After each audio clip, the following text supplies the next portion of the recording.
Hello, dreamers, and welcome back to Dream Queen by Perla.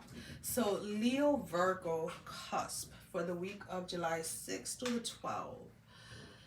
Okay. The week is definitely starting with a bang for you guys. Um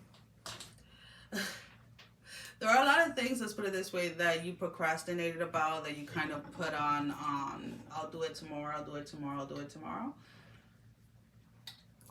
And now there's a timeline that you have to reach, or that you have to make, and timeline, a deadline that you have to meet, and the overwhelm of it is, this is funny, right?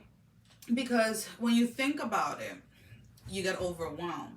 But the minute you start actually working on it, right, whatever this project is or this list of things that you've been procrastinating about, things just start to flow. So for a lot of you, for a lot of you out there, you work better under pressure. You work better when there is a deadline, right? And that's just something that comes, let's put it this way, naturally to you. You're able to just kind of like go with it, right? And get things accomplished right before the deadline. It's almost like you feed off that energy, like that adrenaline that comes with knowing that something has to get done by a specific time and date. And it's almost like, believe it or not, and this is not for everyone, again, these are just general readings, but for those of you watching, your best work comes when you're under pressure, right? So if we think about, let's put it this way, nurses that work in an emergency room versus like nurses or medical staff that work in an office, those that work in an emergency room are able to function and to give the best quality of life, let's put it this way, while a person's life is hanging by a thread, right?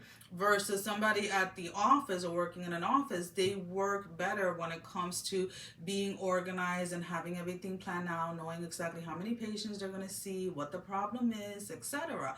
Where these here at the emergency room, they feed off that rush, that, oh my God, is this person going to die or live? Like they love living at the edge, right? And that's kind of like what it feels like. So if you're thinking too much about what it is that you got to get done, just know that once you start working, you're going to get into that groove, into that space, into that blissful energy that's going to allow you to meet your deadline.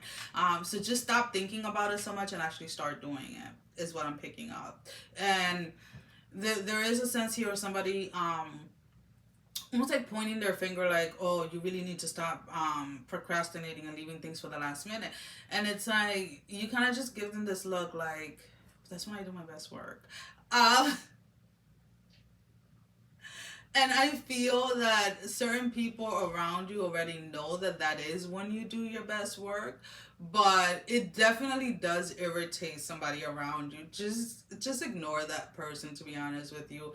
Their opinion is irrelevant as far as you're meeting your deadline at work or your own business or whatever it is. What other people say that you're supposed to do, if it doesn't feel right for you, it doesn't feel right for you, right? You thrive within the chaotic energy for some reason. You like the excitement again of living in the edge.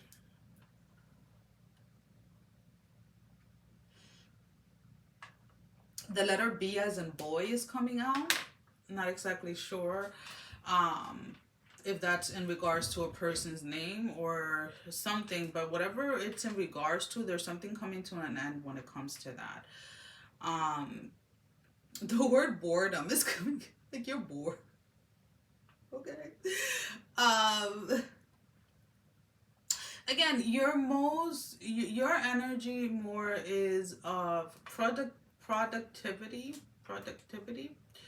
being productivity. I can't say that word today. Anyways, being productive and being stimulated. You need to be in an environment when it comes to work where you feel like you're being challenged, where you feel like you're making a difference. Other than that, it's almost like anything short of that kind of maybe brings you into that boredom, right? Into that space where you're just like, ugh, another day at the job, right? Or another day at the office. So for some of you is maybe that is how you get your excitement at work, is pushing things almost to deadline before actually working on them, because there is definitely a sense of boredom when it comes to something. So maybe asking yourself if you're in the right field regardless of your age, because I immediately hear like, oh well, I'm too old to change careers, and it's like, it's never too late to start something, especially if you're passionate about it. It's like, go for it. Or maybe stimulate yourself in a different way, like after work, whatever that is for you. But there is definitely a sense of somebody here literally thriving when in the midst of chaos. So whatever is thrown at you in any direction, it's like you can handle it. You work very well under pressure, and I feel that either you're realizing that now after all these years, you're like, damn, this is why I do it, or you've known it all the time, but sometimes you kind of like, you try to get ahead of the work, right? Because that's how everybody else does it. But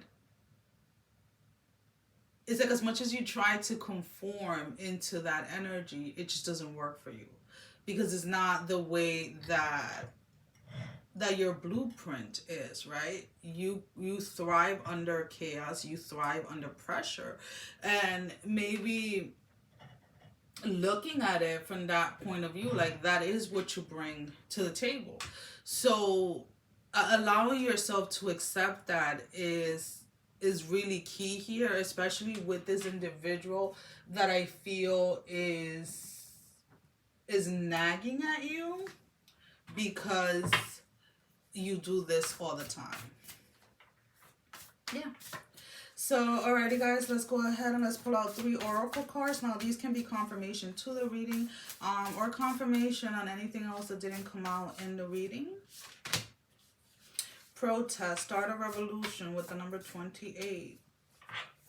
16, bitch fire, stand up for yourself. And the garden, 15. Something lovely will grow from this. So this protest energy with this bitch fire energy definitely speaks to me more of that energy of like you accepting that you do thrive in chaos. And it's almost like you're advocating for those that work this way, right? That work under pressure, that like to meet deadlines like right, like, a couple of seconds before, like that rush type of energy. And when you are able to accept yourself as you are, knowing that there's literally, there's nothing wrong with you, right? So we go down this path a lot of the times because we feel that there are things that are wrong with us. And it's not so much that they're wrong, it is that as we grow and we evolve, we start to realize, I guess, in a way, that there are things that we tend to hold on to in order to survive, right? So when you're in this energy of survival, we definitely tend to go into energies or spaces that push us in a sense to grow and to evolve, right? And when we recognize certain patterns that are not allowing us to get to that next step, right, to evolve, to grow, then that is when, in an essence, quote unquote, there is an issue. Not necessarily that there's anything wrong with you, it's just the way that you're doing things is no longer giving you the results that it once did, because you're no longer within those spaces, right? So that's kind of like how I want you to look at things. And then we have the 15, garden. Something lovely will come from this. So the minute that you allow yourself to be yourself and to be like, yeah, this is who I am and this is how I do things, and if you don't like it, that's on you, then you start to see that there is changes that start to occur in all area of your life, right? You start to implement that mentality, that thought pattern, that this is who you are, and you don't have to hide who you are. You don't have to change who you are. You don't have to have people tell you that you're broken, or that you're this, or that you're that, or that the way that you're doing things is incorrect, because it feels correct to you. you're able to thrive within that energy. So when you accept that part of yourself completely, there is definitely a change in the atmosphere, a change in the way that you carry yourself, and in a change in the way that you choose to move forward with life. Well, guys, that is all that I have for you for this week. As always, thank you for all the love and support. Thank you for liking, sharing, and subscribing to the channel. Thank you to all of those that have been donating. It is greatly appreciated. And if you haven't liked, share, or subscribed, I encourage you to do so. It helps with growing the channel, getting the video out there for more people, as well as keeping me accountable. For personal readings, all of that information is down below in the description. Sending every single one of you love, strength, and blessing, guys. Mwah! Love you all. Bye-bye.